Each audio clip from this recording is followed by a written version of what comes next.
That's wow. That's an interesting question. Maybe to get a better appreciation of elections in Kenya, you may need to go back in history. The one thing that many people are proud of about Kenya is that since independence, we've held elections there every 5 years without fail. What the Kenyan people have been striving to do is to improve the quality of that election every cycle. And we've seen, especially since 2007, which was the lowest moment, we had a really good high in 2002, and then it dropped terribly to 2007. There has been significant improvement in the quality of the elections every cycle. There's still some room for improvement. Now, the Kenyan people are very invested in politics. We tend to take a deep interest in our politics, perhaps because we have an inner belief or feeling that that is the way we can improve our lot. We need to observe. We have great hope and dependence on our leaders, and each time we keep hoping that the leaders that come through would attend to or begin to respond to the many issues that afflict our population, and perhaps will be the people that will deliver us to where we hope to go. And therefore, we really take a deep interest in the elections. And when you look at these elections, one of the things that we keep worrying each time we have an election, will we have a repeat of the lowest moment?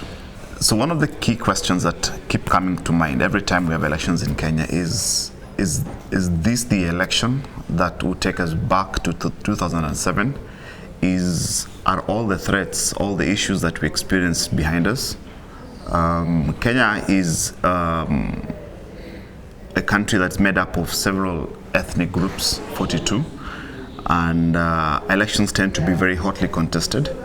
Have we developed our institutions to the level where we can withstand the divisive nature of our politics?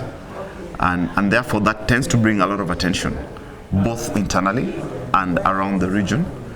And therefore that is the one thing. So every time we have elections and we have reduced violence, greater transparency, there is a general sigh of relief and a feeling of achievement, despite the possibility that the outcome is not exactly what different parts of the population desired. And there's that push that every time you're not happy with an outcome, let's find a different way to express that dissatisfaction and that disappointment. And we're seeing that more and more.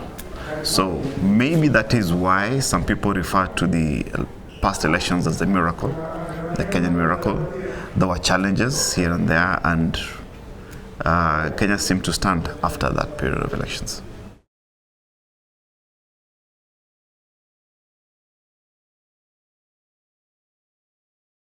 There are several factors, several issues to take on board. One of the things that would be worrisome would be the declining interest. When we saw a reduction by 1/3 of the people that took part in the elections, if that trend continues, it is something that needs to be looked into. We need to establish exactly why the apathy is coming through. So it is of serious concern. And then what would concern me, if the people lose faith in elections as a means by which to bring about change, what would they then consider as the tools or the way by which they would bring about the change? Would they want to begin any other non-constitutional way? Those are the kind of things that would worry if that area is closed completely. So it's always important to engage. It's always important to ensure that the people have confidence in the system, they believe in the institutions. So it'll be important that the reforms continue. It's important that the directions or the guidance from the Supreme Court each time we have the elections, that we pursue that to the very end. the legal reforms, greater participation. These have been cited as some of the most transparent elections we've held, and that needs to continue. The use of technology was employed tremendously, but there are more areas in which we can grow that maybe to engender greater participation. So these are the things that I think would be critical going forward. We're pretty proud of what we've achieved, but there's still room for growth.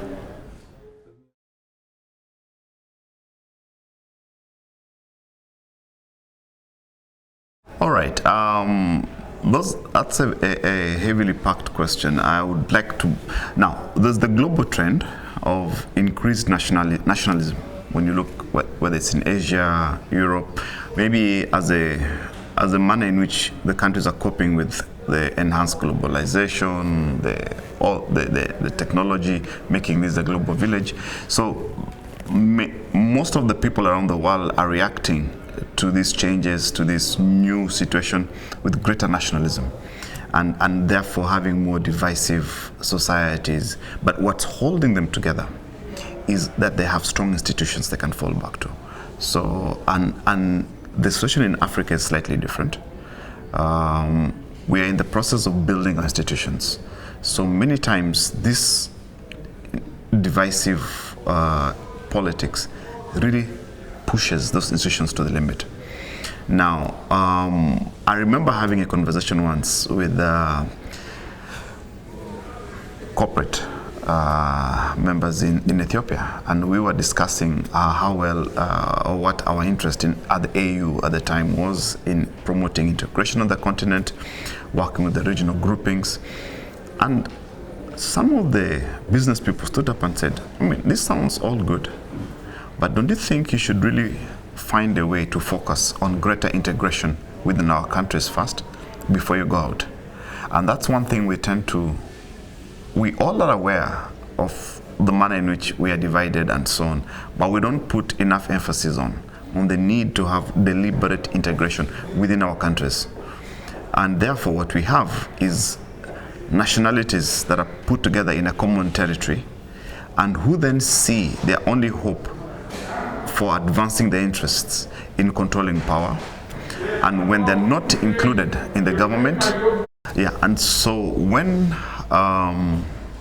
the community, the leaders whom they consider to best represent their interests are not part of the governance structure or the governance system, there is that discomfort, the feeling of insecurity, feeling that perhaps you would not really participate in the advancement of yourselves, and therefore the stakes are much higher normally in Africa than in other parts when elections come about. Those in power don't want to leave it, not just for the individuals, but even the communities. There's a feeling that perhaps they will not thrive if a community that's not considered friendly to them is in power. So that's a big challenge, and we need to address it head on. I think that's across the continent. Some countries have, it's less strenuous or stressful than others, but it is a common thread. You see some countries then taking up arms, organizing militia to find a way to express themselves, while others, they just switch off. So either way, either extreme is not good for the country, and therefore Africa has a double challenge, not only to deal with what we're seeing around the globe of the nationalism, stronger feelings of ethnicity in different parts of the world, but also the challenge of building cohesive nations that work together and therefore allow the institutions an opportunity to thrive.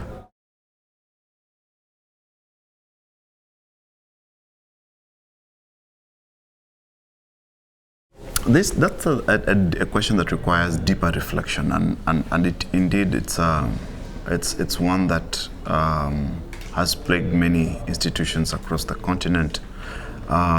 So we have a number of problems. First, there's some that don't get adequate funding to begin with, but then those that get adequate funding get it too late. We saw in the case of Kenya, because of many factors that came into play, that the IEBC only received funding in February, 6 months, less than 6 months to the election. Kenya has always been cited as having one of the most expensive elections in the world. And when you look at per capita, it's pretty high. And sometimes, because of that kind of narrative, the authorities may then say, look, you guys, you may need to scale down your budgets, and because there's so many other competing priorities. You have debts to pay, we have increasing developmental needs, and despite the fact that there's an understanding on the need to prepare for the elections, and they say preparing for elections begins as soon as the existing elections are done, but that is something that happens in theory. In reality, is as soon as elections are done, the government says, look, we hear you, what you're saying is useful, but let's look at it again next year. For now, we have current priorities. And that happens again and again, and you keep delaying. For instance, the IEBC has all these things that need to be done. We need the reforms from the Supreme Court that have been guided by the Supreme Court to implement the legal reforms. There's a possibility of delimitation of boundaries. All these things require investment. But when you look at the number of things a country has to engage in, especially in Africa, it doesn't rank very high until the election year. The election year, suddenly you know that it's constitutional, you must hold the elections, you can run away from it, then at that point it becomes urgent to put money into it. So maybe, I don't know, when we look at, for instance, most countries in Africa are part of one or other regional economic community as well as the AU. And whenever they meet, they set up targets for integration activities in different sectors. But some of them then struggle in implementing that, because despite the will and excitement when they meet, when they go back home, each individual country is faced with a series of policy priorities. So we looked into the EU to see how they handle this, and what the EU did in the maybe 2 decades ago was to then put aside a fund where they would do, I forget the name, policy replacement. So for a country that prioritizes the integration agenda would then get a policy support to implement the other policy priorities, so that you don't feel like you need to sacrifice integration, but the fact that you prioritize it. So we may need to find something of that nature, where you maybe provide some kind of support to countries that begin to invest. You cannot discuss democracy in a country without having all the aspects of democracy working in harmony, and elections are key in that process. So if you know that most countries don't have the money initially to invest as they prepare towards the elections, perhaps we need to find a way to encourage them to make that investment, so that they don't feel like they are neglecting development or other needs as they put the money into elections. So it's something that everyone has to look at. The African citizens, the private sector, the partners are participating in this area. It's something they need to really think about, and the AU maybe may take a lead and provide an opportunity for that kind of discussion.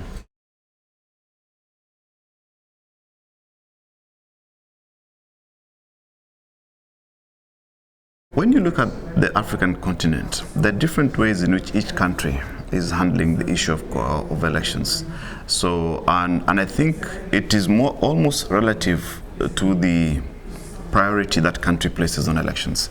So in some countries, like say Kenya, when you engage with the electoral body, so depending on different countries, and I think the point I was making was that in Kenya, for instance, they have made a clear distinction that there is strategic, core aspects of the election, and there's the soft and non-strategic.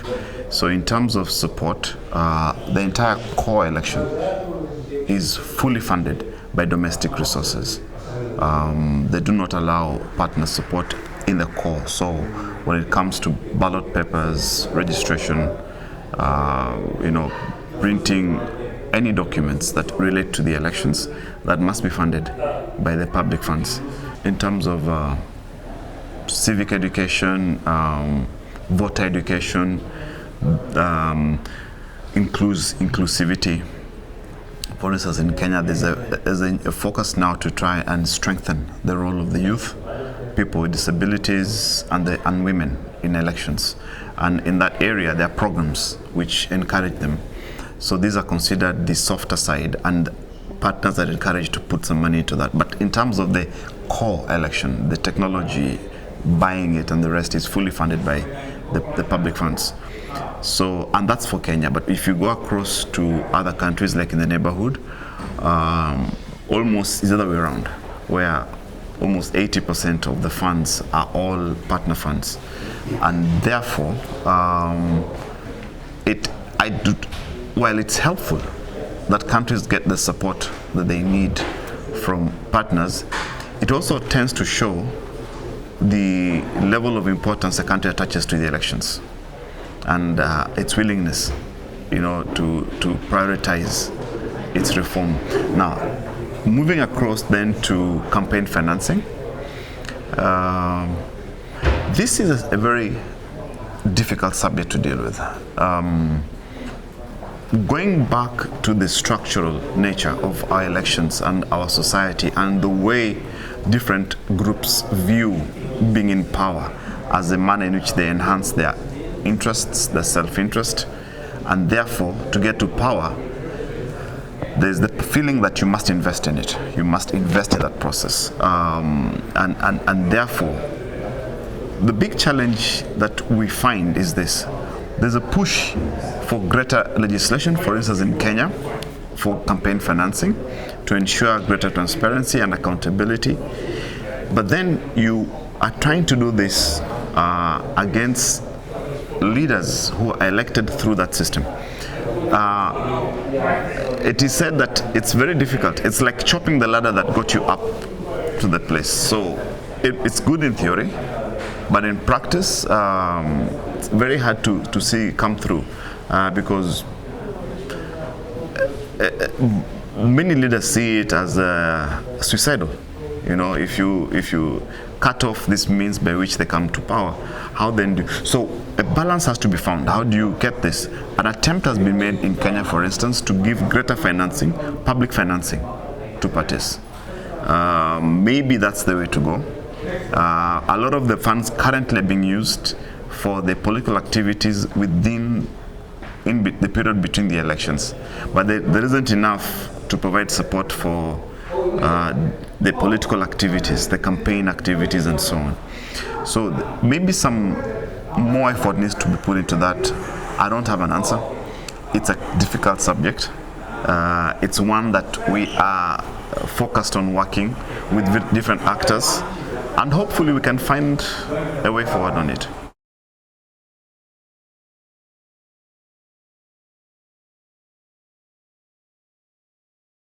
I dream of a modern Kenya in which there is greater integration, in which we all realize that there's enough for all of us when we work together.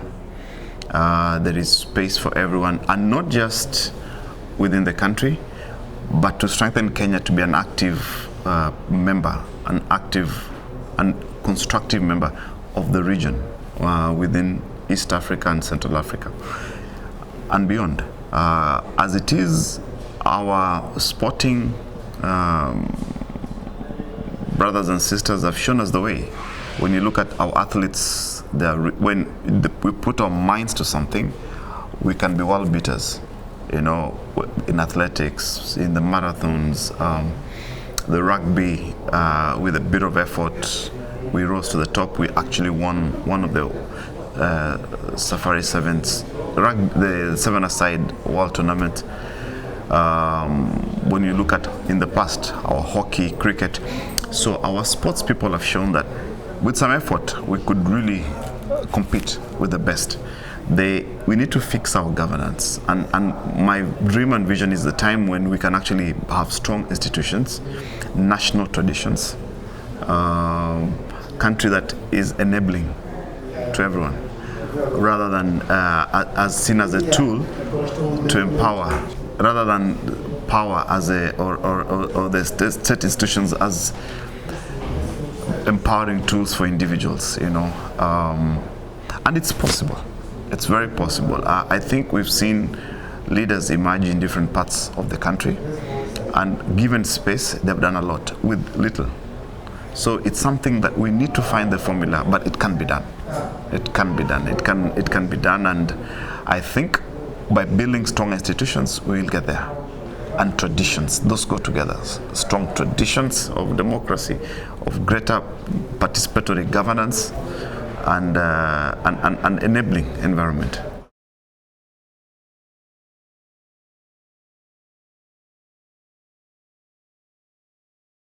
Again, I've had the privilege of going around the continent, and when I come back to Kenya, I see a very strong sense of patriotism. It is there. It's that feeling of togetherness. We have common memories. We have shared experiences, and the kind of image you describe. As soon as you were describing it, I could relate. I remember how I'd feel every time I went to play, and there's some rain. There's that, and I see what you mean when you go back in time and your beautiful memories of the country. We've seen the country tested. We've had terrorist attacks. We've had bombs, and that's the time you see a togetherness that is. It's not artificial. It's not manufactured. It's genuine. You see that Kenyanness and that coming together. And I think it's brought about by memories like those. You want to look back, you want to think, and you say, that's when I really believed in the country. I really believed in who we were. We enjoyed working together, being neighbors. There wasn't that strong sense. When we made fun of each other, fun of our different ethnic backgrounds, not as threats to each other, but as source of, different people coming together. It's amazing, and we can actually retrace that. We still see situations where there are different actors again who are really enabling this. The entertainment people, the comedians, when they bring that out, it brings that passion and it brings that togetherness, and that's where I think our hope lies. The athletes, the entertainment, and normally, when Kenya is cited as an ethnically divided country, if minus the elections, we do business together, we intermarry, every other area, it's amazing. There's great integration. It's only when we come to elections that suddenly some evil spirit takes charge, and I don't know, suddenly even the most brilliant people think ethnic. It doesn't matter what they know or understand, they just go, they go provincial. And therefore that's what we need to, I like the idea of going back to your childhood and see what mattered then. Was it all this ethnicity, or did you have wonderful things that make Kenya have a meaning for you?